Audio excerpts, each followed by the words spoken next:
자, 이스라엘 역사에 있어서 북왕국과 남왕국이 서로 우호적인 관계를 맺었던 시기가 있었다. 그래서 여호사밧 시대와 아합 시대, 오므리 아합 시대로 이어지면서 서로 결혼 동맹을 맺으면서 대략 한 50여 년 정도 두 남북 왕국은 서로 좋은 관계를 맺게 되어졌다. 그런데 이렇게 계약에 의해서 조약에 의해서 서로 남북이 서로 연합하는 이 관계는 오래 가지 못하고 다른 어떤 변수에 의해서 결국은 두 나라의 어떤 그 관계가 이제 다시 경쟁 관계로 돌아서게 됐다. 그래서 우리가 그것을 재현된 갈등의 시기다 이렇게 정의를 합니다. 그런 그 이유, 그런 일이 벌어지게 된 구체적인 이유는 첫째는 아람과 이스라엘 유다 연합군의 전쟁에서 패배를 들 수가 있습니다. 그러니까 아람과 이스라엘 유다의 연합군이 전쟁에서 승리를 했으면 좋을 텐데 이것이 패배했고, 또 하나는 이스라엘 내에서 예후의 반란이 일어나게 되어졌습니다. 그래서 이 팔레스틴 가나안의 정세는 한동안 유지됐던 그 평화의 관계가 이제 깨지고 다시 불안한 관계가 지속되어졌다라고 하는 겁니다. 특별히 우리가 이 예후가 이 왕이 되어지면서 어떤 일이 벌어졌냐면 두 가지입니다. 하나는 그 유다의 왕가, 그리고 그 형제를 살해하고, 그리고 두 번째는 그 이세벨과 아합 가문의 후계자들을 죽이고 왕위를 차지함으로써 국제관계를 긴장관계로 변화시켰다라고 하는 겁니다. 그러니까 북쪽에서 왕권을 잡은 예후가 유다의 왕을 죽였다. 그러니까 이제는 북쪽 이스라엘과 유다 사이에 좋은 관계 유지가 되기 어려웠다라고 하는 것을 우리에게 설명해 주는 것이 되겠습니다. 자, 그러면서 이제 이 시기에는 새로운 국제 질서가 형성이 되어집니다. 그래서 주전 9세기 후반 이 국제 사회의 변화에 따라서 이스라엘 즉 시리아 팔레스틴의 정세에 큰 변화를 겪게 된다. 그런데 그런 변화의 첫 번째 이유는 앞에서 말씀드린 것처럼 이스라엘에서 예후의 반란으로 인한 이스라엘과 유다의 화해의 시대가 막을 내리게 되었다. 그것은 앞에서 설명을 드렸듯이 예후가 유다의 이 왕을 살해합니다. 그러니까 이제는 이 예후로 대변되는 이스라엘과 유다 사이에 이제 적대 관계가 된다는 거죠. 그래서 관계가 나빠졌고, 그다음에 이제 이런 관계, 남북의 관계뿐만 아니라 이제 이스라엘과 주변 국가 사이에도 이제 긴장 관계에 들어갈 수밖에 없다. 이스라엘과 주변 국가와의 관계가 긴장 관계로 돌아섰다라고 하는 겁니다. 그다음에 이제 세 번째로는 또 국제 질서 중에서 이 아시리아 세력의 쇠퇴를 들 수 있습니다. 우리가 그 앞에서 말씀드렸을 때에 아람이 부흥함으로써 아람에 대한 공동 대응을 위해서 유다와 이스라엘이 협력을 맺었는데 이제는 아시리아 세력이 다시 또 쇠퇴합니다. 그렇게 해서 다시 아람 세력이 급부상으로 인해서 아람이 이스라엘을 다시 침략하기 시작했다. 그러니까 이게 처음에 아람이 부상해서 이 아람을 대견하기 위해서 이스라엘과 유다 그다음에 두로가 연합을 하게 됩니다. 그런데 이제 두 번째 아람이 또 부상을 합니다. 이때가 뭐냐면 하사엘 때라는 거죠. 아람왕 하사엘 때죠. 그러니까 이것도 역시 마찬가지예요. 이때 처음 아람이 부상할 때도 아시리아가 내치, 그러면 그러다가 이제 아시리아의 살마네셀 3세 즉 9세기 중엽 부분에 아람이 전쟁하면서 다시 이 시리아 팔레스틴의 12개의 도시 국가의 도움을 받게 되어지니까 조금은 이제 이스라엘과 유다의 어떤 그 평화로운 시기가 유지되다가 다시 두 번째 아람이 부상하게 된 것은 아시리아 세력이 다시 쇠퇴하기 시작합니다. 그러면서 이제 아람의 입장에서는 자기의 북쪽 경계를 괴롭히던 적이 물러간 거예요. 그렇게 되니까 북쪽이 이제 안전하게 되어지니까 아람의 이스라엘의 침략이 이제 생겨나게 됐다라고 하는 겁니다. 자, 그래서 오므리 왕 때부터 40년간 이어져 오던 유다와의 평화로운 관계는 우리가 앞에서 봤던 예후의 반란과 그 다음에 유다 왕 여호람과 두로 왕의 딸이었던 이 이세벨의 사례, 그러니까 여호람 그리고 이세벨의 사례를 통해서 이제 북왕국과 유다 그리고 두로의 관계가 아주 모호해졌다는 거죠. 북왕국, 유다 그리고 두로. 그러니까 처음에 이 세 나라가 서로 협력 관계에 있다가 이제 예후가 유다 왕을 죽이고 또 그 다음에 이세벨을 이제 죽이게 되어지니까 북왕국과 두로의 사이가 안 좋고 또 북왕국과 유다의 사이가 서로 적대적 관계가 되었다라고 합니다. 그 다음에 이제 남쪽에서는 어떤 일이 남쪽 유다 왕국에서는요 이제 아합의 딸인 아달랴가 이제 반란을 일으키게 됩니다. 그래서 아달랴는 그녀의 아들이 죽는 것을 보고 유다 왕국의 왕손을 모두 죽여요. 그리고 스스로 자신이 왕이 된다라고 하는 겁니다. 따라서 오므리 왕가의 후손인 아달랴와 북쪽 예후 왕조 사이의 관계가 좋을 수가 없죠. 유다는 이제 누가 왕이 되면 아달랴. 아달랴는 이거는 오므리 왕조죠. 그 다음에 이스라엘에는 예후죠. 이 예후는 오므리 왕조를 무너뜨린 거죠. 그러니까 여기서 어떤 관계가 형성됐냐면 유다와 이스라엘의 관계도 자연히 적대적 관계가 될 수밖에 없었다라고 하는 것. 그래서 남북은 평화로운 관계가 깨지게 되었다라고 하는 겁니다. 자, 그다음에 이제 북쪽에 이제 아시리아 제국의 살마네셀 3세가 주전 842년에 아람의 하사엘을 공격해서 그를 도시에 가두지만 그러나 다마스커스는 정복하지 못했습니다. 그렇지만 이제 이 살마네셀이 아람의 영토를 초토화하였고 그 다음에 두 번째는 이스라엘과 그 다음에 옆에 있는 페니키아 도시 국가들로부터 조공을 받게 된 거죠.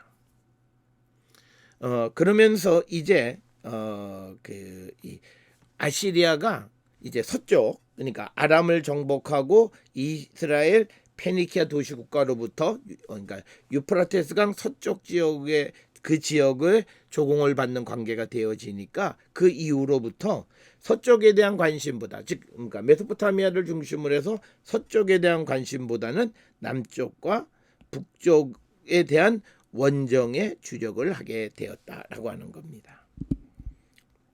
그래서 이제 살마네셀이 주전 836년에 멜리드 그리고 타발 지역으로 원정했고 또 832년에는 우라루투 오늘날로 이야기하면 터키와의 북쪽 경계에 해당하는 우라루투 지역에 대한 전쟁 그리고 또 831년에는 살마네셀의 군대 지휘관이 이제 타르탄에게 넘겨준 다음에 825년에는 니느웨와 다른 도시에서 이제 반란이 일어나게 됐고 그 반란이 한 2년 동안 지속되어지게 됩니다.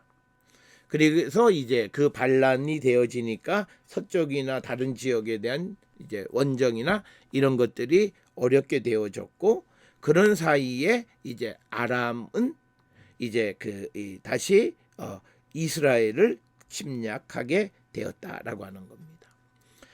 그래서 이제 할마네셀 3세 아들인 삼시아다드 5세 그가 이제 반란을 평정했고, 그 다음에 곧 이제 살마네셀 3세는 죽게 되어집니다. 자, 그렇기 때문에 9세기 후반에 들어서면서부터 아시리아 제국은 아시아의 다른 쪽 국경 지역에 대한 공격을 감행했습니다. 그러니까 서쪽 이해의 국경을 감행했기 때문에 서쪽의 아람은 아시리아의 관심에서 벗어날 수 있었고, 이 기회를 틈타서 아람의 하사엘은 자신의 세력을 확장했고, 아람과 국경을 맞대고 있는 북이스라엘은 국제정세의 변화에 민감할 수밖에 없었다라고 하는 겁니다. 자, 그래서 우리가 이제 이 시대의 지도를 한번 보시겠습니다.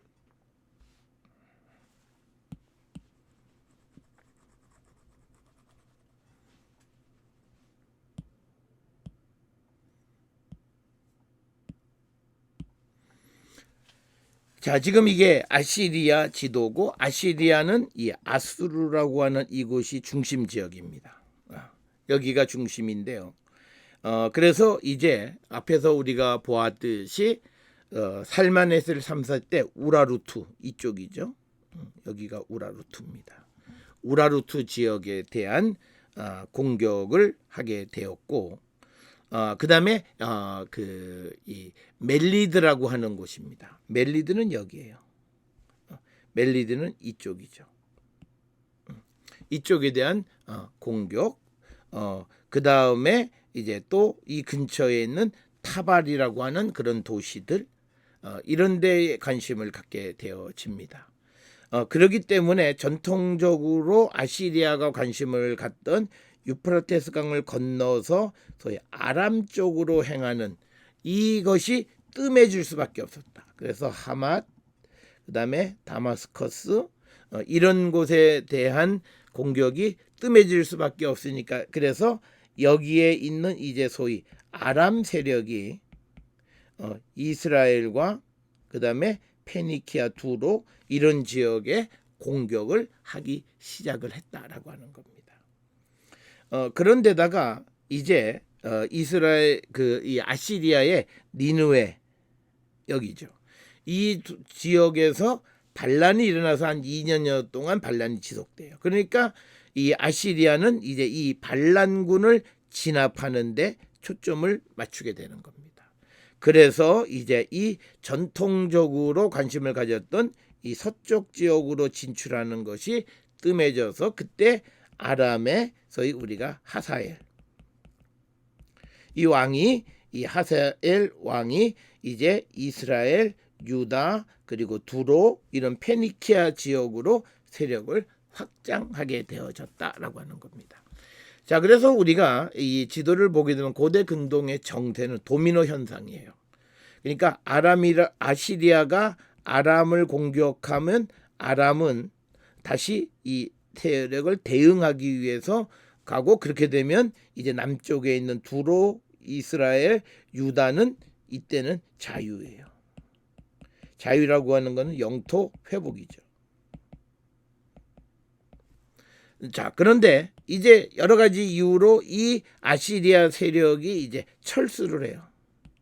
그러면 다시 아람 세력이 남쪽으로 내려와서 다시 이들이 두로, 이스라엘, 그 다음에 유다를 공격하게 되어진다. 그래서 여기에 따라서 국제 정세가 변동을 일으키게 되어지고, 이런 변동 속에서 우리가 지금 9세기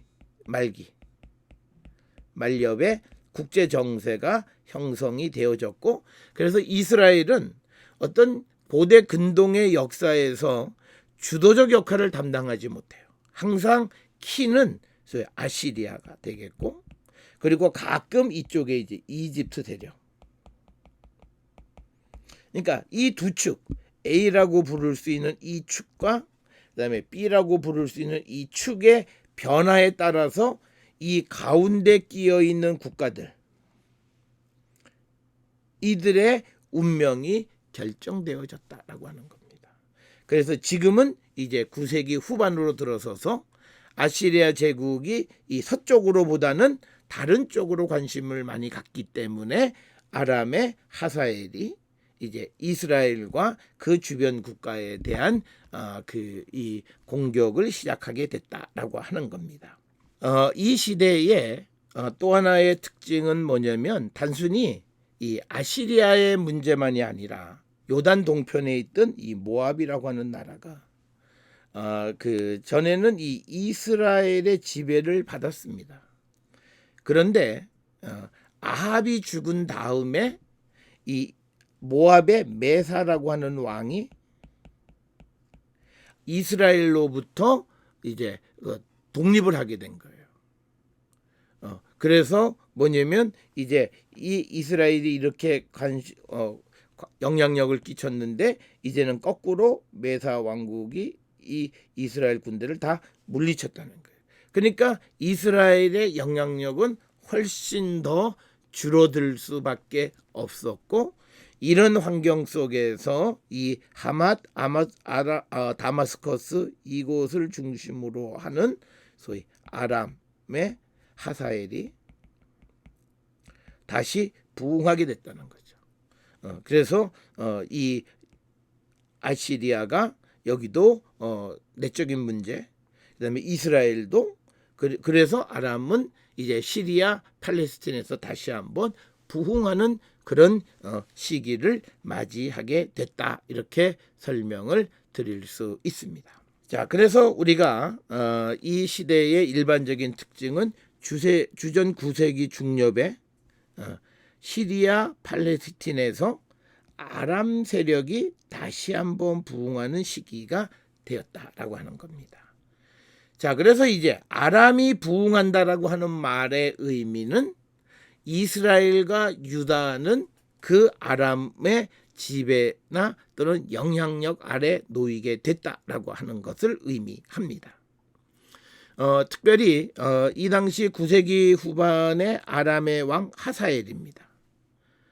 이 하사엘의 즉위로 말미암아서 그들은 세력을 확장하게 되고 그리고 시리아 팔레스틴 지역에서 맹주의 역할을 하게 됩니다.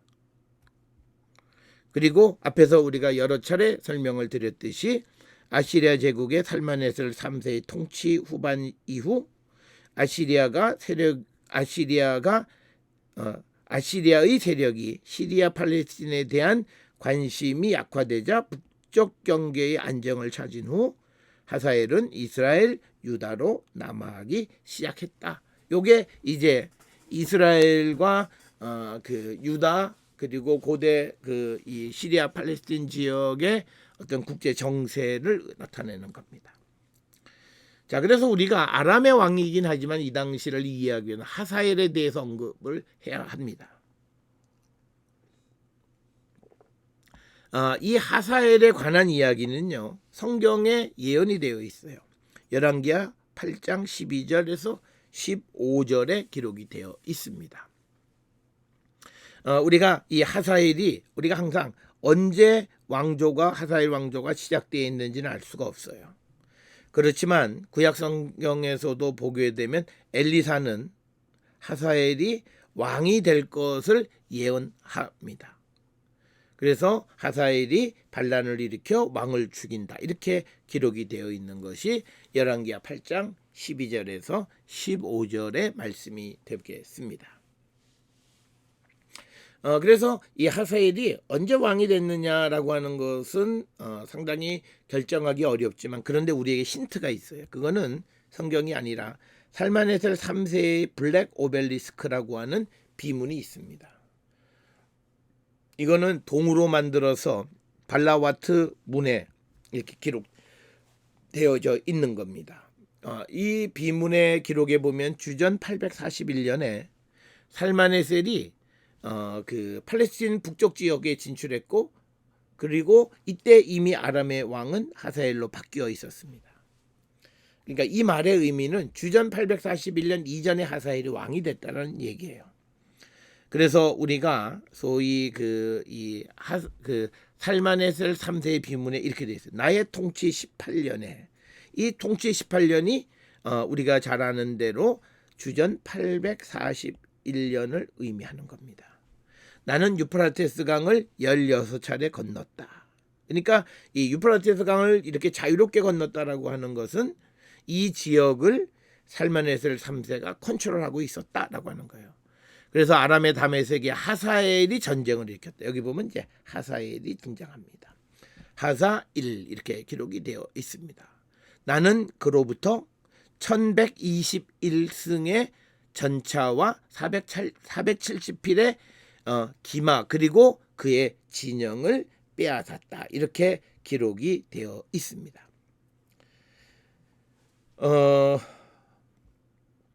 이런 기록이 있고, 그런데 이제 그의 그 살마네셀 통치 14년인 주전 845년에 살마네셀은 아람왕 벳하다드와 그의 동맹들과 전쟁했다. 이렇게 되는 거죠. 그러니까 여기서 우리가 하나 공식을 하나, 즉 살마네셀 14년에 아람왕은 벤하다드예요. 그런데 살마네셀 18년에 아람왕은 하사엘이에요. 그러면 우리는 적어도 살마네셀 18년과 살마네셀 14년, 즉 14년은 845년, 그리고 18년은 841년이에요. 그러면 하사엘은 주전 845년부터 841년 사이에 아람의 왕이 됐다는 거죠. 요것만 우리가 정확하게 알 수 있어요. 그래서 벤하다드에서 하사엘로 바뀌었다라고 하는 것을 우리가 알 수가 있고요. 그 다음에 이제 우리가 주전 841년에 하사엘이 예후로부터 조공을 받은 기록이 남아 있습니다. 그 기록에 보게 되면요, 오므리의 아들 예후의 조공 이렇게 돼 있어요. 그래서 나는 그로부터 은, 금으로 만든 사발, 금으로 만든 뚜껑이 달린 움푹한 그를, 금으로 만든 용기, 금으로 만든 들통, 주석, 그 다음에 왕의 손에 지팡이, 이게 규 이런 거죠. 그 다음에 창을 받았다라고 하는 거죠. 그러니까 금으로 만든 것, 금, 은, 그 다음에 금으로 만든 것들을 조공으로 받았다라고 하는 그런 기록들이 있습니다. 그래서 하사엘이 왕이 된 것은 845년에서 841년이고, 그리고 이제 오므리의 아들 예후가 조공을 드린 것은 주전 841년이다라고 하는. 근데 여기서 우리가 한 가지 주의해서 봐야 되는 게 있어요. 오므리의 아들 예후, 사실 아들은 아니에요. 우리가 알다시피 예후는 오므리 왕조를 엎어버리고 왕이 된 반란을 일으키는 왕이잖아요. 근데 아들로 기록하고 있어요. 여기서 말하는 아들이라고 하는 것은 혈연적 아들이 아니라 오므리의 계승자란 뜻이죠. 오므리를 이어받은, 오므리 왕조를 이어받은 예후란 뜻이에요. 그러니까 예후를 아이덴티파이 하는 데 있어서 오므리가 필요한 거예요. 이 말은 오므리 왕조의 지위가 당시에 굉장히 널리 알려져 있었던 그런 왕이었다라고 하는 것을 우리가 어느 정도 짐작할 수 있습니다. 그런데 이 아람의 하사엘 왕조의 정통성에 대한 문제가 있습니다. 그는 군사 쿠데타에 의해서 왕권을 찬탈했습니다. 그러면 그는요, 어떤 그 역사 기록 속에서 자기가 쿠데타 했던 왕이다 이렇게는 기록 못해요. 그러니까 어떻게 기록이 되어 있냐면 하사엘에 대해서 아무 사람의 아들도 아닌 자. 그러니까 우리로 얘기하면 뭐 아래서 태어났다 뭐 이런 것과 비슷한 거예요. 그다음에 어느 누구의 계승자도 아닌 자. 그러니까 앞에 왕조하고 관계가 없다는 뜻이죠. 왕가의 후손이 아니란 뜻이죠. 이 말은 다른 말로 구테타에 의해서 왕이 됐다라고 하는 거예요. 그래서 우리가 누군가가 아무 사람의 아들도 아니다라고 나는 스스로 있는 자라는 개념하고 똑같아요. 그러니까 하나님에 대해서 우리가 출애굽기에 스스로 있는 자라는 개념이 뭐냐면 우리가 스스로 있는 자. 이 개념은 뭐냐면 고대 근동에서는요 신은 항상 부신이 있어요. 그리고 모신이 있어요. 그 사이에서 난 게 이게 자신이 아들신이에요. 그러면 내가 아버지와 어머니의 신과의 결합 속에서 태어난 아들신이라면 이 신은 아버지나 어머니 신보다 세력이 약해요. 그렇기 때문에 스스로 있는 자라고 하는 말은 여호와의 절대 주권을 나타내요. 그 다음에 여호와의 능력을 우리에게 보여주는 그런 표현이에요. 마찬가지로 그걸 정치적으로 쓰면 아무 사람의 아들도 아닌 자. 이 말은 뭐예요? 나는 아래에서 태어나 아무 사람도 아들도 아닌데 사람이에요. 그건 뭐냐면 아래에서 태어난 자다라고 하는 그런 표현과 같은 거다. 그게 실제로 아래에서 났다는 얘기가 아니라 구테타로 왕이 된 사람이다라고 하는 그런 의미를 갖고 있다라고 하는 겁니다. 자, 그래서 우리는 그 하사엘이 어떻게 벤하다드 앞에 있던 왕을 살해했느냐, 이거는 열왕기상 8장 12절부터 15절에 기록이 되어 있어요. 다른 역사 기록에는 없어요. 단지 암시만 되어 있어요. 그런데 열왕기하 8장 12절에서 15절에 보면 하사엘이 벤하닷 왕을 살해하는 내용을 기록하고 있다라고 하는 겁니다. 자, 그래서 우리가 성경 밖에 있는 기록들을 통해서 어떤 경우에는 성서의 이야기 사건을 정확하게 언제적 이야기인가를 결정하기도 하고 또 성서에 있는 이야기들을 통해서 성서 밖의 다른 나라의 역사를 재구성하는 데 도움을 주기도 한다. 물론 그런 그 재구성하는 그 분량이 작기는 하지만 그런 도움을 주기도 한다라고 하는 겁니다. 자, 그 다음에 이제 우리가 관심을 갖는 것은 하사엘이 즉위 기간이에요. 기간. 근데 정확하게 알 수 없어요. 그러니까 우리가 표현에 여호아하스 왕의 시대에 아람왕 하사엘이 항상 이스라엘을 학대하였으나 라고 하는 이 표현이에요. 이것을 통해서 우리가 알 수 있는 것은 하사엘이 여호아하스 시대까지 통치했다라고 하는 걸 알 수 있고 여호아하스가 죽은 연대가 주전 800에서 798년이에요. 그러면 우리가 앞에서 845부터 841년 사이에 왕이 됐고 그 다음에 적어도 800에서 798년까지 왕을 한 거예요. 그러니까 적어도 40여 년 이상 한 거죠. 그래서 최대치는 40년에서 47년간 왕으로 있었던 사람이 하사엘이에요. 굉장히 긴 동안에 통치했던 왕이었다라고 하는 것을 우리가 성경과 성서 밖의 여러 가지 증거들을 통해서 재구성할 수 있다. 이게 역사를 재구성하는 방식이에요. 자, 그러면 이제 이 하사엘이라고 하는 왕의 통치 영역, 그러니까 어디까지 이 하사엘의 영향력이 미쳤는가라고 하는 거예요. 이건 굉장히 중요한 거죠. 그래서 우리가 하사엘의 통치 영역에 대해서 하사엘은 팔레스틴과 시리아 북부 지역을 포함한, 즉 팔레스틴, 시리아 북부 지역을 포함한 광범위한 지역을 통치했다. 이렇게 우리가 이해하고 하사엘은 팔레스틴과 그리고 하맛 남쪽 지역을 통치했던 견해가 있기도 하다라고 하는 겁니다. 자, 우리가 이 지도를 통해서 보게 되면요, 하사엘의 통치가 하맛, 그렇죠? 하맛은 여기를 얘기합니다.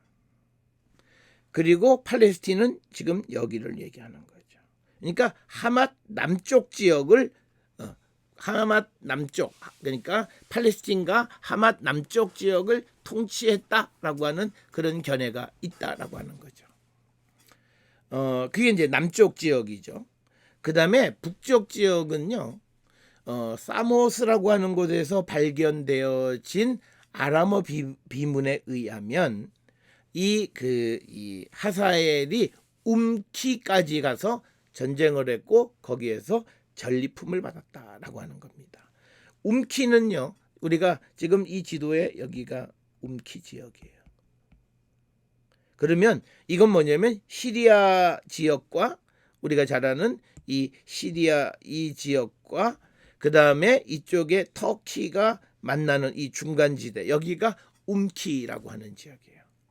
거기에서부터 전리품을 받았다라고 하는 거죠.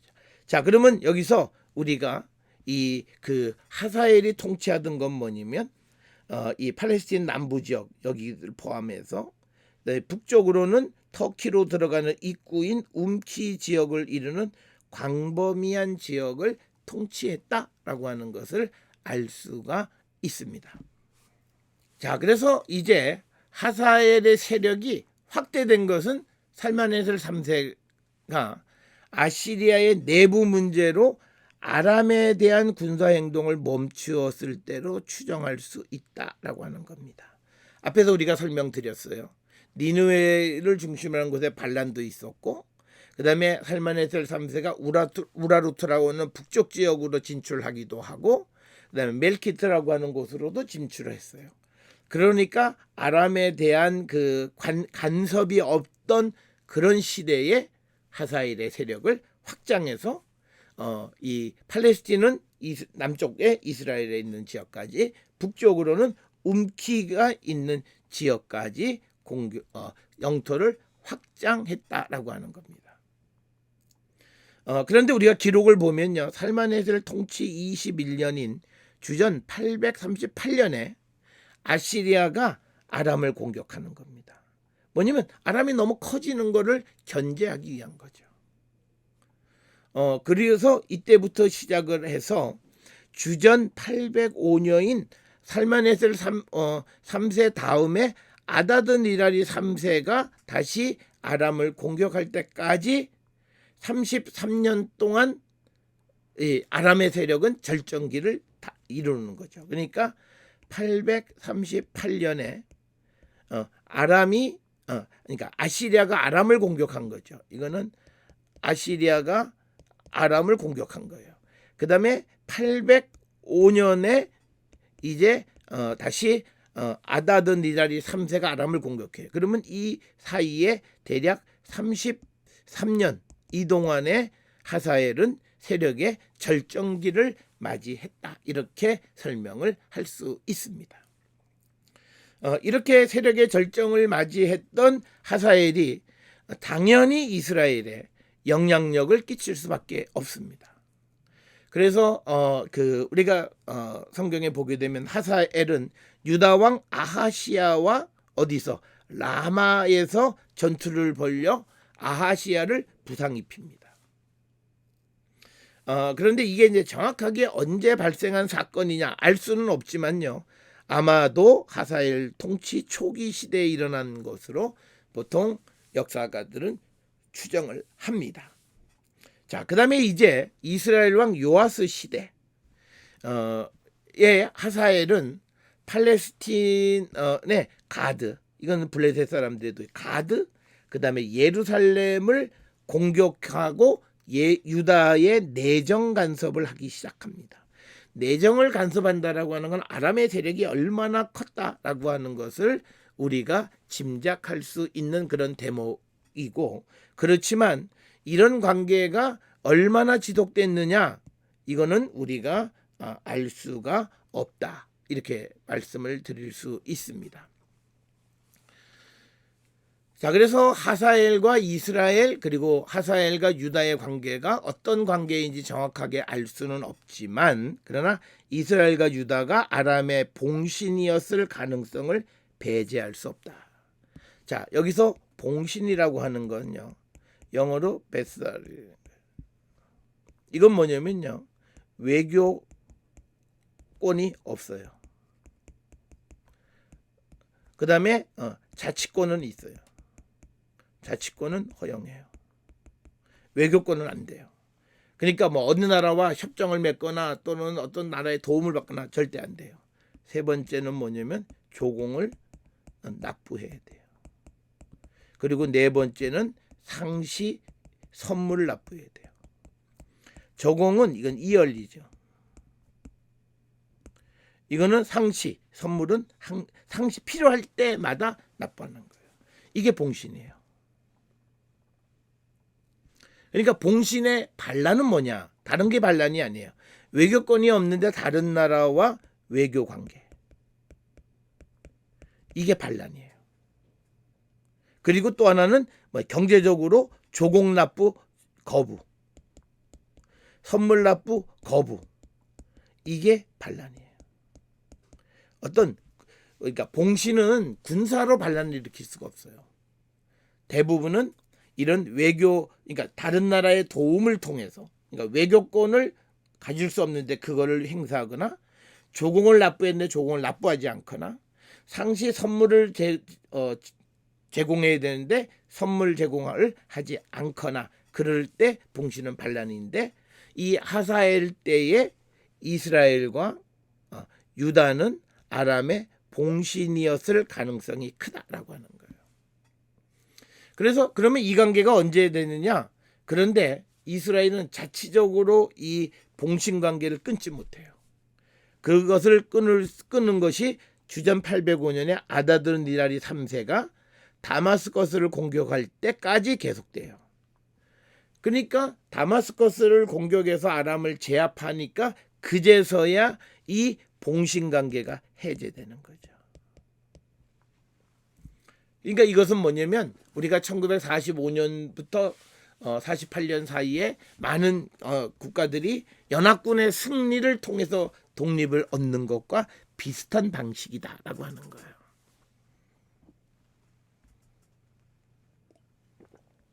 자, 이것이 우리가 이 주전 9세기 후반기의 국제 정세예요. 그 국제 정세의 핵심은 아람, 오늘날 시리아죠. 그 나라가 있었다라고 하는 거고요. 자, 그다음에 이제 이스라엘에서는요, 예후의 왕조가 형성이 됩니다. 예후 왕조. 이 말은 뭐냐면 예후 앞에 있었던 오므리 왕조의 쇠퇴죠.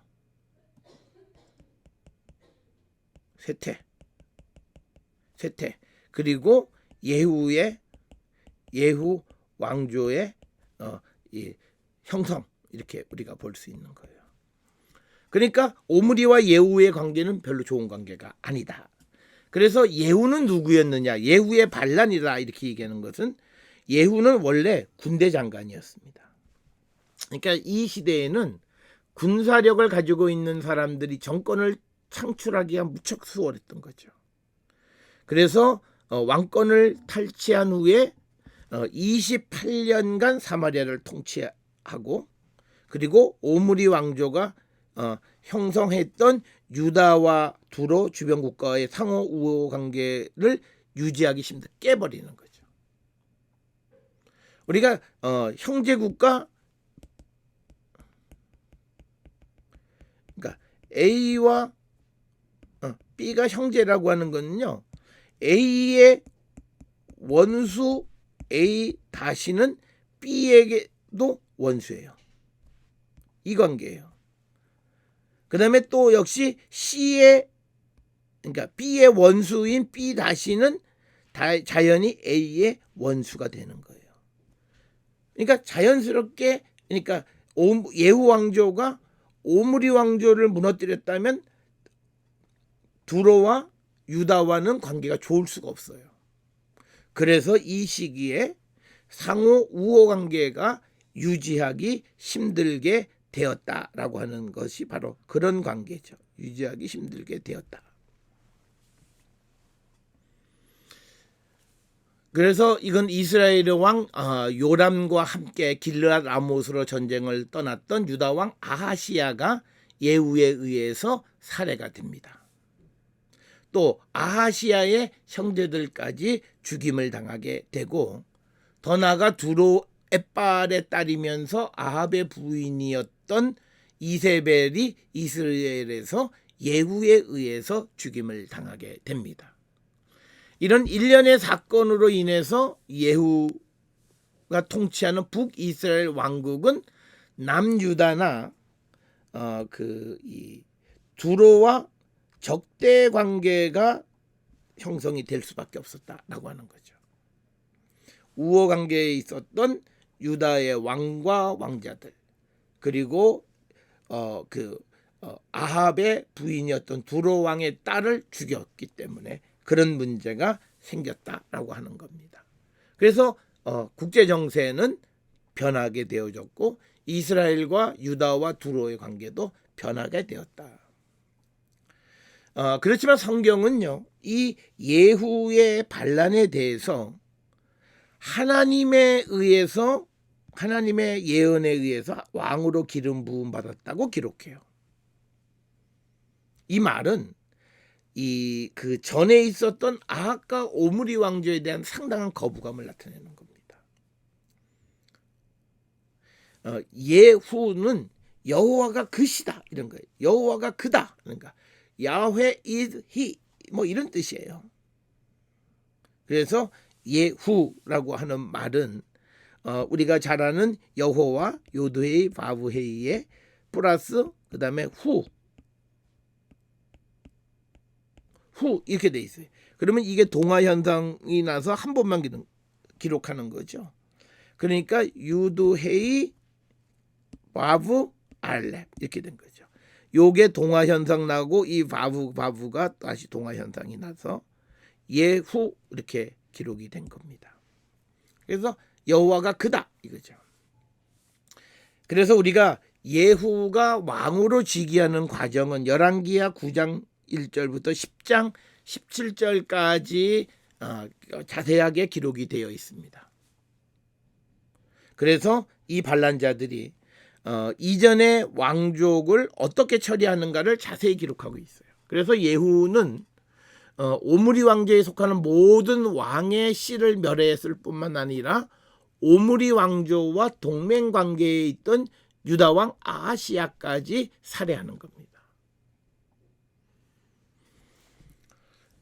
그래서 이제 이 예후가 즉위한 때에 아시리아 살마네셀 3세가 이스라엘 땅에 발을 들여놓는 때입니다. 그러니까 살마네셀 3세는 아람의 남쪽에 위치하고 있는 하우란 산지까지 진출해요. 그리고 진출해서 시리아 팔레스타인 전체가 아시리아의 위세에 놓이게 됩니다. 또 그리고 살마네셀 3세의 다른 연대기에 의하면 839년에 아시리아는 두로 근처의 발리라시라고 하는 데까지 진출을 해요. 이 발리라시를 일반적으로 갈멜산과 동일시합니다. 그러니까 뭐냐면 북쪽의 하우란, 그리고 그다음에 서쪽 지역에 있는 갈멜산이 있는 지역까지 아시리아 세력이 진출했다라고 하는 겁니다. 자, 그래서 새롭게 왕조를 시작한 예후는 외교적으로 아시리아의 살마네셀에게 조공을 바치는 봉신이 됨으로써 자신의 입지를 강화합니다. 그러니까 뭐냐면 반란군은 강대국의 봉신이 됨으로 자신의 왕권을 유지합니다. 오늘날 우리 사회가 이런 사회 비슷한 거죠. 그리고 우리 근대사에서 80년대 광주 사태 때의 모습하고 비슷한 거예요. 그래서 살마네셀 3세의 봉신이 됐다라고 하는 겁니다. 그래서 주전 828년에 기록된 살만에서 3세의 블랙 오벨리스크의 기록과 그림에 의하면 예후는 살만에서 3세 발 앞에 완전히 복종하는 모습으로 그림이 그려져 있습니다. 자, 그 다음에 뿐만 아니라 예후가 즉위하면서 북이스라엘은 아람과 적대 관계에 놓이게 되는 건 당연한 거고요. 따라서 이런 전통을 이은 아람의 하사엘과 이스라엘의 예후 사이에 전쟁이 계속 일어나게 되고 아람 왕 하사엘이 요단 동편 길르앗, 가드 그리고 아르론간까지 진출을 하게 됩니다. 그게 열왕기하 10장 32절 이하에 기록이 되어 있고 예후의 즉위로 시작된 예후 왕조는 여로보암 2세까지 대략 94년간 지속되는 그런 왕조가 되겠습니다.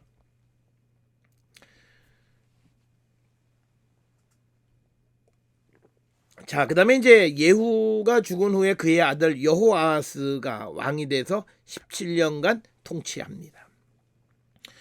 여호아하스 시대의 가장 큰 일은 하사엘의 아들인 베나다드 3세가 이스라엘을 공격하여 패한 거예요. 즉 이스라엘이 여호아하스가 아람의 벤하다드 3세를 무찌른 거예요. 이게 아니야. 표현 잘못했어요. 그러니까 여호아하스가 벤하다드 3세에게 진 거예요. 그래서 여호아하스는 마병 50명, 병거 10대, 그리고 보병 10,000명밖에 남지 않은 큰 패배를 당하게 됐다. 열왕기하 13장 7절이죠. 그러니까 여호아하스 시대에 아람의 왕 벤하다드 3세가 이스라엘을 공격해서 여호아하스를 무찌른 거죠. 그래서 그 북쪽 이스라엘의 전력이 매우 약화됐다. 그리고 여호아스는 하사엘과 베나다드 3세의 침공으로 영토를 잃게 되었다라고 하는 거죠.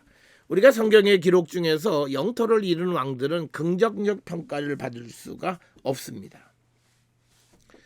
자, 여호아스가 죽은 후에 그의 아들 요아스예요. 우리가 이제 북쪽 왕에도 요아스가 있고 남쪽에도 요아스가 있어요. 이런 걸 우리가 잘 구별하셔야 됩니다. 그래서 그가 16년 통치했다라고 하는 거고 이건 열왕기하 13장 10절에서 13절에 기록이 되어져 있습니다. 그렇지만 이제 이 요아스가 즉위하는 사건에 대해서는요 연대기적 문제가 생겨요. 왜냐하면 열왕기하 13장 1절에 그의 아버지 여호아스가 유다왕 요아스 23년에 왕이 돼서 17년이에요. 그러니까 여호아하스 그 다음에 그의 아들 요아스죠. 이게 이제 북쪽이에요. 그 다음에 이제 이게 이제 남쪽인데 이 남쪽에 여호아하스가 우리가 여호아하스가 남쪽에 요아스 23년에 왕이 돼서 17년간 통치했어요. 그러면 북쪽에 요아스가 왕이 된 거는 요아스 40년에 해당하는 거죠.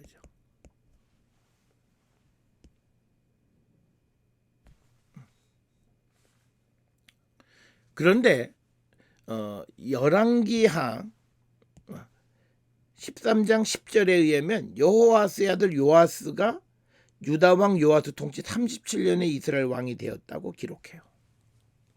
요아스가 왕이 된 때는 남쪽의 요아스 37년이다. 그러니까 여기서 성경의 기록에서 3년의 차이점이 있다라고 하는 거죠. 이게 연대기적 차이가 연대기적인 문제가 있다라고 하는 겁니다.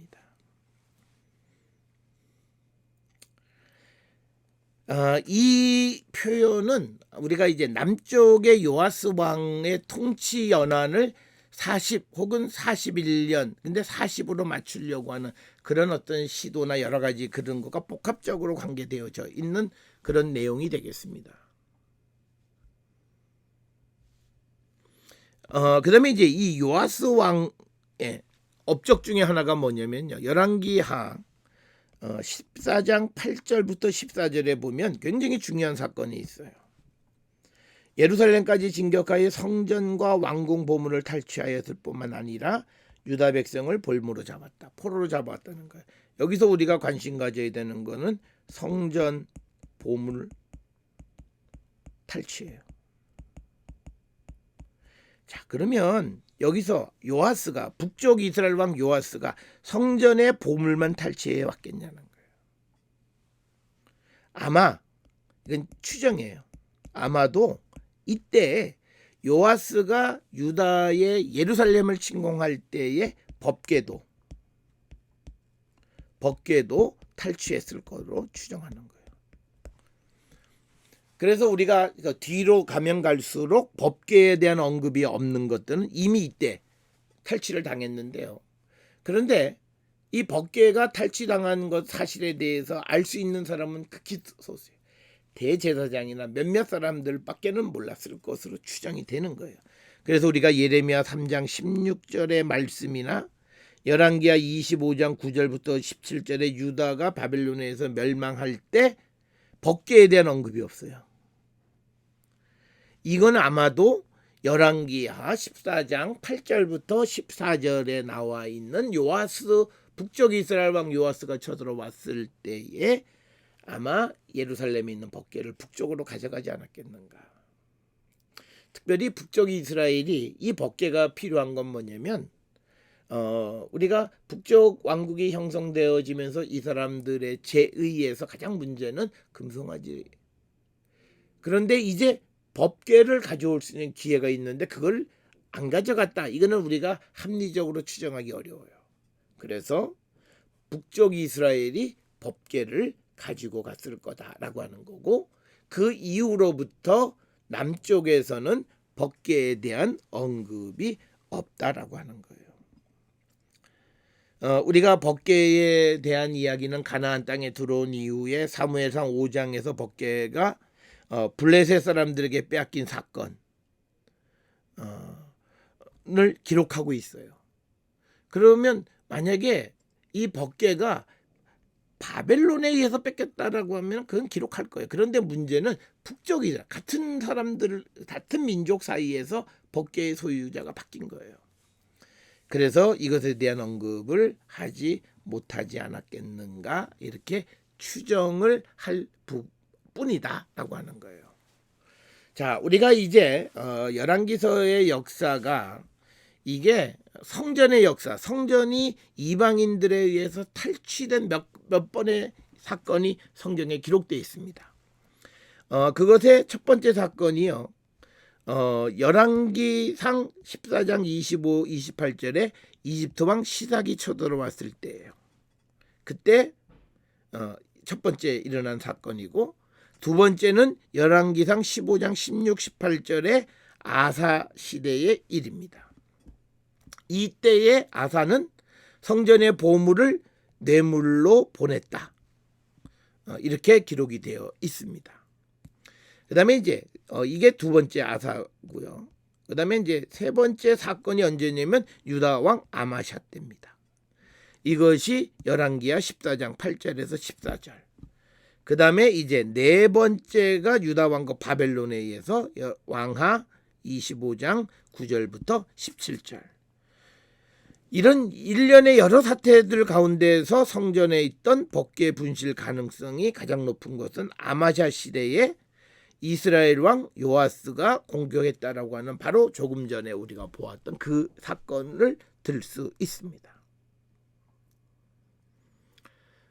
그리고 이제 이때는요, 우리가 북쪽 이스라엘의 그 요아스의 아들 여로보암 2세 때까지 이스라엘이 최절정기, 전성기에 해당하던 그런 시대예요. 그래서 군사적으로 많은 그런 일들을 했을 것으로 우리가 추정을 할 수 있는 그런 시대가 되겠습니다. 그 다음에 이제 이 북쪽 왕 요아스, 이 요아스는요, 아람왕 베나다드 3세가 여호아하스로부터 빼앗은 성읍 두세 개를 다시 찾아와요. 그러니까 뭐냐면 왕들의 업적 중에서 가장 중요한 업적이 실지 회복이에요.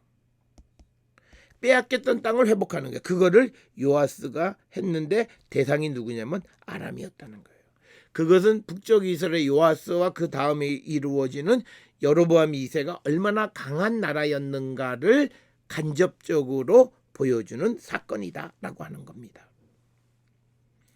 아마 그래서 그것은 아마 아시리아의 아다드니라리 3세가 즉위하면서 서쪽 지역에 대한 정복 활동을 재개함으로써 아람의 베나다드 3세가 이스라엘에 대한 관심을 가질 틈이 없었을 때 그때 요아스가 이스라엘의 잃어버린 실지를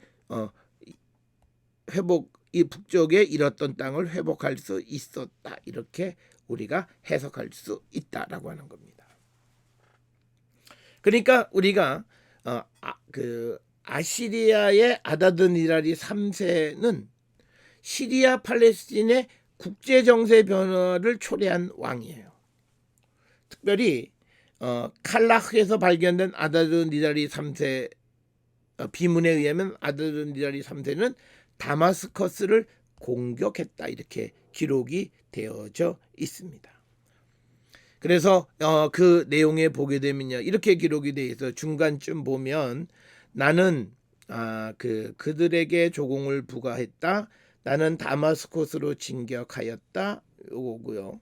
그 다음에 나는 다마스코스 왕궁이 있는 다마스코스의 왕 마리를 가두었다. 이렇게 기록이 되어 있습니다. 그러니까 이것은 뭐냐면 아다드 니라리 3세가 아람을 정복한 거예요. 그러니까 이렇게 되어지니까 아람의 지배를 받던 이스라엘과 유다가 실지를 회복하는 거죠. 하게 됐다. 역학관계 속에서 설명할 수 있다라고 하는 겁니다.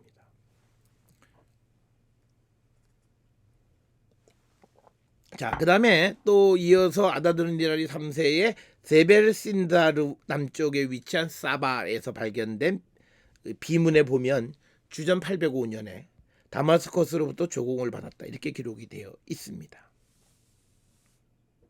그래서 이것은 아람이 남쪽 이스라엘을 포함한 팔레스틴 지역에 대한 정치 군사적 관심을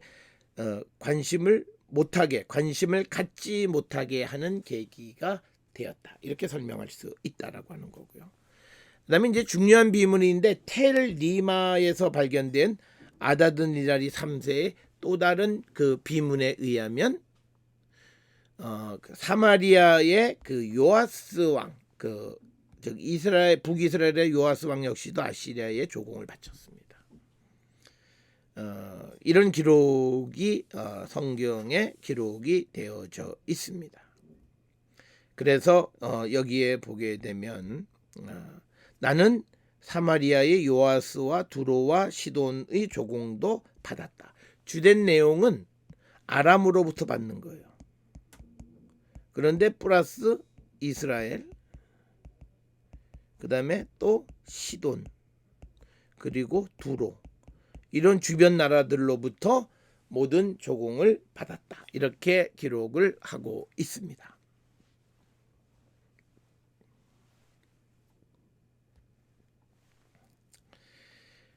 자, 그래서 이 요아스의 뒤를 이어서 왕이 된 여로보암 2세입니다. 그래서 유다 왕 아마샤 15년에 여로보암 2세가 이스라엘의 왕이 되어 15년 통치했다. 그래서 이 시기는 이스라엘의 번성기로 영토를 르보하맛에서부터 아라바 바다까지 회복했다. 이렇게 기록이 되어 있습니다. 자, 이 표현은 뭐냐면요. 이거죠. 르보하맛은 여기 하맛 근처에 르보하맛 여기서부터 어디에 아라바 바다 여기까지죠. 이 영토를 다 누가 여로보암 2세가 회복했다. 이렇게 기록이 되어 있어서 최전성기였다라고 하는 것을 우리가 알 수 있습니다. 그래서 여로보암 2세는요. 오므리 왕조의 영광을 재현하였다. 시대라고 하는 겁니다. 그러니까 오므리 왕조가 아합 시대가 굉장히 영광스러운 시대인데 그 영광을 재현한 것이 바로 여로보암 2세다. 그러니까 여로보암은 우리가 그냥 여로보암이에요. 요아스의 아들 여로보암, 느밧의 아들 여로보암. 근데 여로보암이 둘이 있어요. 이스라엘 왕조를 시작한 느밧의 아들 여로보암. 그다음에 지금 우리가 보는 여로보암 2세라고 하는 이 여로보암은 요아스의 아들 여로보암. 그러니까 이걸 역사가들이 여로보암이 총 두 사람이 있으니까 처음에 있는 것을 1세, 두 번째 있는 걸 2세 이렇게 이야기를 하는 거예요. 특별히 우리가 여로보암 앞에서 르호보암 시대 때 여로보암 1세라고 얘기하지 않는 게 여로보암이 딱 둘이에요. 그러니까 2세만 2세라고 얘기를 해요. 그래서 여로보암 2세다라고 하는 거. 원래 성경 기록은 그냥 여로보암으로만 되어 있습니다. 2세라고 하는 건 역사가들이 편의상 붙인 것이다. 그래서 우리가 이 여로보암 시대를 실버 에이지다, 백은 시대다 이렇게 부릅니다. 이스라엘 역사의 실버 에이지 이렇게 부르기도 한다.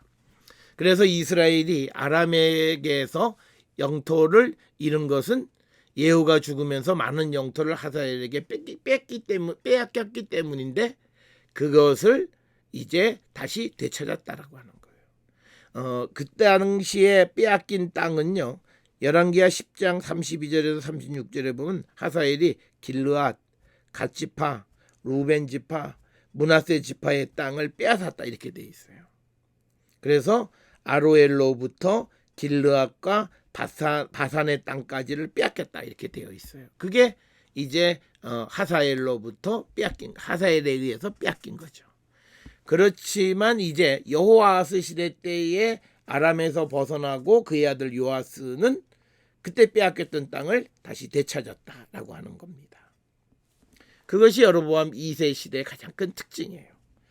그 다음에 이제 이 여로보암 2세 시대가 이렇게 실질을 회복할 수 있고 여러 가지 이유는 그 시대의 이스라엘의 경제적 번영을 우리가 들 수 있습니다. 이 당시의 경제적 번영에 대해서는요, 사마리아에서 발견된 오스트라카를 통해서 알 수 있습니다. 1910년에 사마리아에서 한 109개의 오스트라카는 소위 오스트라콘, 즉 토기 조각의 글을 쓴 걸 오스트라콘, 그게 복수형이 오스트라카, 라틴어의 온아 이렇게 된 거죠. 그래서 오스트라카를 발견을 했고 그 중에서 63개가 이제 소위 우리가 읽을 수 있는 거예요. 그래서 우리가 그것을 흔히 사마리아 오스트라카다 이렇게 붙입니다. 그래서 이것의 기호는 SO 샵 1번부터 63번 이렇게 붙은 거예요. 사마리아 오스트라카 1번, 또 2번은 2, 3번은 3 이렇게 붙이고 쭉 해서 63, 60은 사람이 서열 순서로 붙여 놓은 것이다. 그래서 이 사마리아 오스트라카는 당시 세금으로 걷어들인 기름, 포도주, 곡식 이름 등이 기록이 되어져 있습니다. 그리고 이 사마리아 오스트라카에는 9년, 10년, 15년 이런 그 통치 연한이 기록되어 있어요. 그래서 우리가 이 기록은 도대체 여로보암 2세 때 것이다 라고 하는 것은 바로 이 통치 연한을 계산해서 우리가 추정하는 것입니다. 그리고 이 63개 중에서 대부분은 9년과 10년이라고 기록된 것에서 발견되어지고 15년 것에서도 15년 것도 종종 있다라고 하는 겁니다.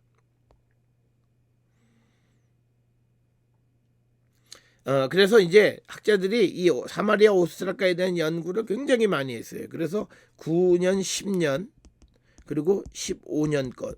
그래서 9년, 10년은 요아스 북쪽의 요아스 거, 15년은 여로보암 2세 거다. 이게 보편적인 연구 결과의 결론이에요. 그러니까 여로보암 걸로 다 통일하지 않고 그래서 9년 10년 것은 요아스, 15년 거는 여로보암 시대 때 것이라고 이렇게 추정을 합니다. 이 그 오스트라카에는요 16개 지명이 등장합니다. 그런데 그 중에서 7군데 지명이 므낫세 지파의 지명 이름과 같아요. 그 중에서 아비에셀, 그 다음에 스미다, 그 다음에 헬렉, 그 다음에 호글라, 그 다음에 아스리엘, 그 다음에 노아, 그리고 세겜, 이런 것들이죠. 이 7개들은 므낫세 지파. 이 므낫세 지파의 이름들은 민수기 26장 30에서 33절, 여호수아 17장 2절 3절, 역대상 7장 14절에서 19절, 여기에도 기록이 되어 있어요. 그래서 이런 사실을 통해서 우리가 알 수 있는 이건 뭐냐면 이 세금 징수를 위한 행정 제도가 옛날 전통적인 지파 구별의 방식을 그 후대에도 지속적으로 사용했다라고 하는 걸 우리가 추정할 수 있다는 거예요. 왜냐하면 이 사마리아 오스트라카가 주전 8세기 것이니까. 그러면 우리가 이스라엘의 가나안에 정착하면서 지파 제도가 정착되어져서 주전 12세기, 11세기, 10세기 뭐 이런 때 주로 있고 왕정이 되면서 이것이 조금씩 균열이 있었는데 어떻게 됐는가를 정확하게 알 수는 없어요. 그런데 이 사마리아에서 발견된 오스트라카의 므낫세 지파의 도시 목록들을 통해서 보면 주전 8세기 때에도 지파 구별이 그대로 유지되고 있었다라고 하는 것을 짐작할 수 있는 중요한 그런 기록이다라고 하는 겁니다. 특별히 이 사마리아 오스트라카에서 우리가 구약 성서와 다른 자료에 언급되지 않은 에브라임 산악지대의 고대 정착 지역과 관련된 많은 지리적 이름들을 얻게 되어졌다. 그래서 이것이 갖는 역사적 가치가 크다라고 하는 겁니다. 그래서 우리가 그 아자, 엘마탄, 게바, 그다음에 핫세로트, 야지드, 야슈브, 셰퍼, 코조, 세겜, 시프탄 이런 도시들의 이름들이 발견되어진 것을 우리가 그 기록을 통해서 볼 수 있다라고 하는 겁니다. 자, 그래서 우리가 이런 기록을 장소에 대한 확인 속에서 에브라임 산지에 위치한 므낫세 부족의 영토의 위치를 결정할 수 있어요. 그래서 우리가 대체로 보게 되면 남쪽에 아리수, 이건 아슈브, 남서쪽에 아비에셀, 여기는 엘마탄과 데델, 동쪽에 헬레, 이건 핫제로트와 아마도 아자가 포함되고, 남동쪽에는 세겜, 남서쪽에는 스미다, 여기는 셰퍼와 코조, 북동쪽에는 호글라, 여기는 야지트와 게바, 이런 것들이 속해져 있을 것으로 추정하고, 그래서 므낫세 자손의 이름과 일치하는 것들, 그리고 이거는 단지 므낫세의 6아들 가운데 하나인 샤론 지역에 위치한 헤퍼만 빠졌지 나머지는 다 그대로 포함이 되어 있다라고 하는 겁니다. 그래서 이 사마리아 오스트라카의 발견은 여로보암 2세 시대 혹은 주전 8세기 북왕국의 경제 군사적 우위를 단적으로 보여주는 그런 사건이다. 이렇게 그 요아스와 그리고 여로보암 2세가 번성기를 맞이했는데, 여로보암이 죽고 그의 아들 스가랴 시대에 사마리아에 그가 아들이 왕이 됐는데 6개월밖에 통치하지 못하고 살룸에 의해서 살해가 됩니다. 그래서 살룸이 반란에 성공함으로써 90년 이상 지속되었던 예후 왕조가 막을 내리게 됐고, 그러나 살룸 역시도 한 달밖에 치리하지 못하고 유다왕 우시야 39년 므낫셈에 의해서 살해됨으로써 이제 예후 왕조가 끝나게 되었다. 그러니까 예후, 아하시야, 요아스, 여로보암 2세 이렇게 되는 거죠. 자, 그러면 이제 이 시대의 카운터파트인 유다 지역에 대한 역사를 살펴보겠습니다. 유다의 이 시기에 첫 번째 반란이 일어나요. 유다왕 여호람의 부인이며 아하시야의 어머니였던 아합의 딸 아달랴가 모든 유다 왕족 후손을 죽이고 6년간 통치한 사건이 발생합니다. 이 사건을 우리가 유다 왕국의 첫 번째 반란으로 기록할 수 있습니다.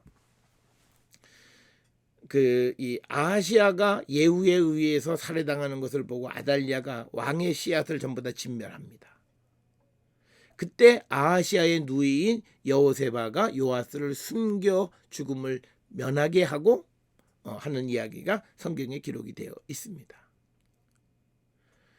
우리가 이 아달랴가 누구냐라고 하는 것, 성경 기록의 혼동으로 정확하게 알 수는 없지만 오므리의 딸이거나 혹은 아합의 딸로서 여호람의 아내가 되어 아하시아를 낳았다라고 하는 겁니다.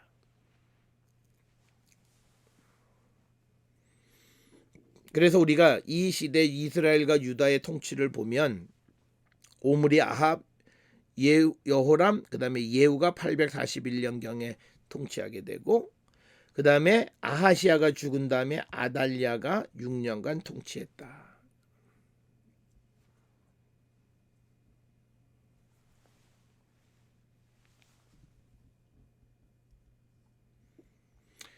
그런데 이제 우리가 여기서 아달랴가 왕이 되는 사건에서 많은 유다의 왕족들을 죽이는 사건이 발생하는데, 그때 살아남은 요아스는 여호세바가 살려요. 그런데 여호세바가 아달랴의 딸이냐라는 사실은 성경이 언급하고 있지 않아요.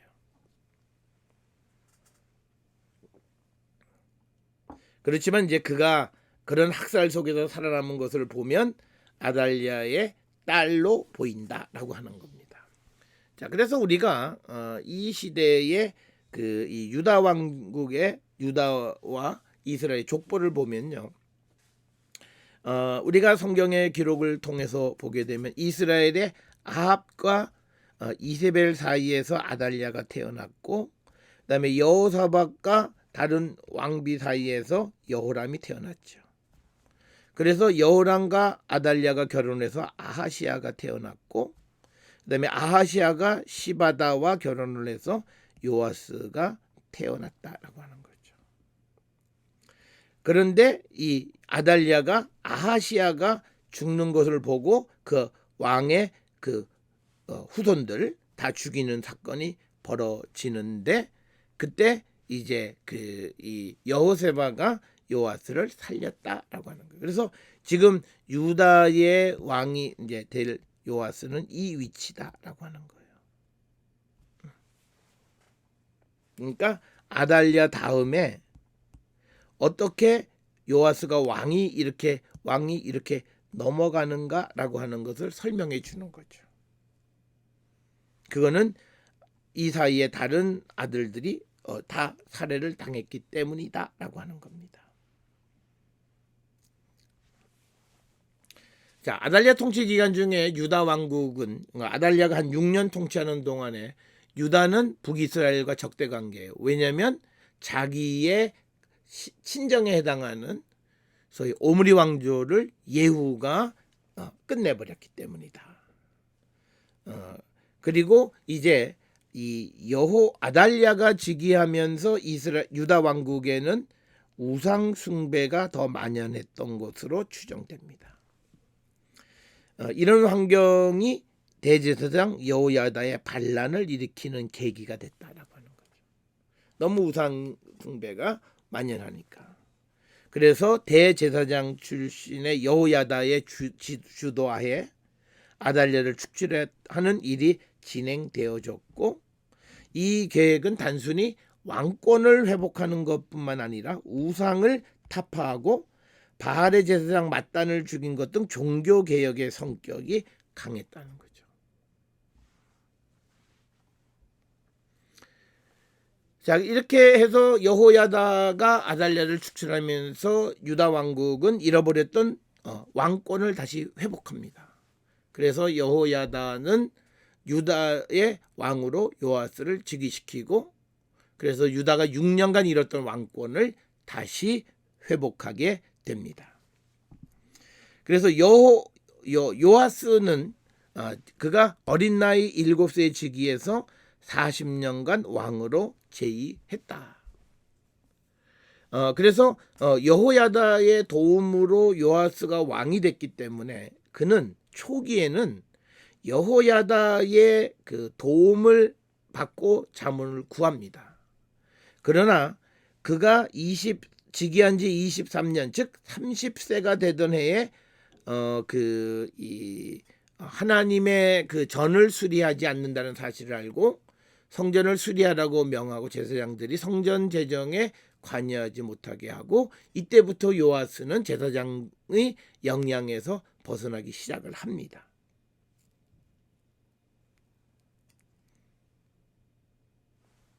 그래서 요아스의 종교개혁은 성전 수리로부터 시작된다라고 하는 거죠. 이거는 열왕기하 12장 4절부터 5절, 역대하 24장 1절부터 14절에 기록이 되어 있고 이 추리하게 되어져 있습니다. 이 요아스의 종교 정책은 대제사장 여호야다가 죽은 후 하나님 대신 이방신을 섬기는으로 변절합니다. 요아스의 변절이에요. 이건 대제사장이 죽은 후에 나타나는 현상이에요. 그러니까 정치적으로는 그의 후견인 노릇을 하던 여호야다로부터 벗어났지만 종교적으로는 잘못된 거죠. 그래서 요아스의 통치 때가 가장 큰 위기는 아람 왕 하사엘의 침략을 들 수 있고, 하사엘이 가드를 공격했고, 그래서 요아스는 성전과 왕궁 보물을 다 내주고 정치적 위기를 극복합니다. 그러니까 성전을 이용해서 자기의 정치적 위기를 극복하는 거죠. 그렇지만 이 요아스는 시앗의 아들 요사갈과 소멜의 아들 여호사밧에 의해서 살해가 됩니다. 그래서 그에 관한 기록들은 우리가 신명기사가의 기록에 40년간 그가 통치했다 이렇게 기록이 되어 있는데, 실제로 이 요아스가 통치한 것을 합하면 38년 혹은 39년이에요. 그래서 이제 이것에 대해서 일부 학자들, 이스라엘 학자들은 코간이나 타두모라고 하는 그 유명한 학자들은 40년 통치라고 하는 것은 신명기사가의 40이라고 하는 신학적 의미를 지닌 전형적인 숫자를 사용한 것에 지나지 않는다. 실제 기간은 아니다. 이렇게 주장을 합니다.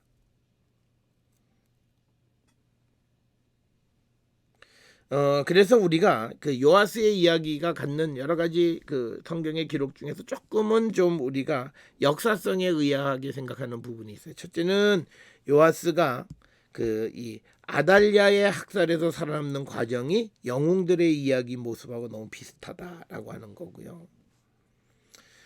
그다음에 이제 두 번째 사건은요, 요아스를 왕으로 세운 대제사장 여호야다는 요시야를 왕으로 세우면서 다른 왕들과 다른 백성들과 계약 관계를 체결하는 거예요. 그래서 이거는 다른 왕들에게는 받아 찾아보기 없어요. 우리가 다윗이 이제 전체 이스라엘 왕이 될 때 이런 계약을 체결하는 건데, 이런 거는 신명기사가의 중심적인 사상이라는 거죠. 그래서 그런 계약을 체결하는 이야기가 기록이 되어졌다 이렇게 이야기를 하고 있고, 그 다음에 또 이제 하나 문제점은 뭐냐면 요아스의 통치 연한은 다윗이나 솔로몬과 같이 40년이라고 하는 점이에요.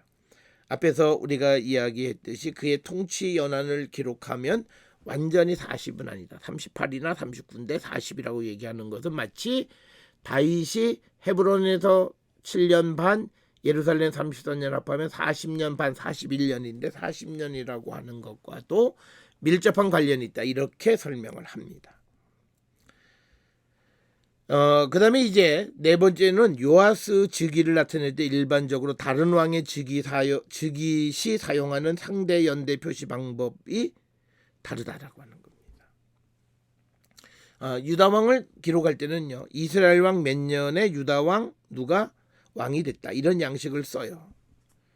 근데 이 요아스의 아들 아마샤의 통치에 대해서는 이스라엘 왕 요아스의 아들 여호아하스의 아들 요아스 2년에 유다 왕 요아스의 아들 아마샤가 왕이 되니, 이런 식으로 기록하고 있어서 조금은 좀 다른 기록들과 차이점 등이 있다. 그래서 이런 요아스에 대한 이례적인 방식으로 기록하고 있는 것을 통해서 요아스의 기록의 역사성에 대해서 의문을 제기하는 학자들이 있다. 자, 그래서 우리가 이제 다시 재현된 것은 국제 정세의 변화, 그리고 아람의 부상, 그리고 이스라엘의 예후의 반란, 그리고 남쪽에서는 아달리아의 어떤 반란, 이런 것들 때문에 이스라엘 유다의 내적인 혼란, 그리고 국제 정세의 변화, 이것에 의해서 과거에 한 50여 년 친선 관계가 깨지고, 그다음에 이제 예후 왕조가 시작되면서 남북은 경쟁 관계가 되었다라고 하는 것. 이것이 이제 다시 재현된 경쟁 관계인데, 이런 평화나 경쟁이나 이 모든 것이 이스라엘이 주도적으로 움직인 것이 아니라 국제 정세의 변화에 의한 것이었다라고 하는 것. 이것은 당시 이스라엘의 정치적 입지가 어떠하다라고 하는 것을 우리에게 간접적으로 보여주는 사건이 되겠습니다.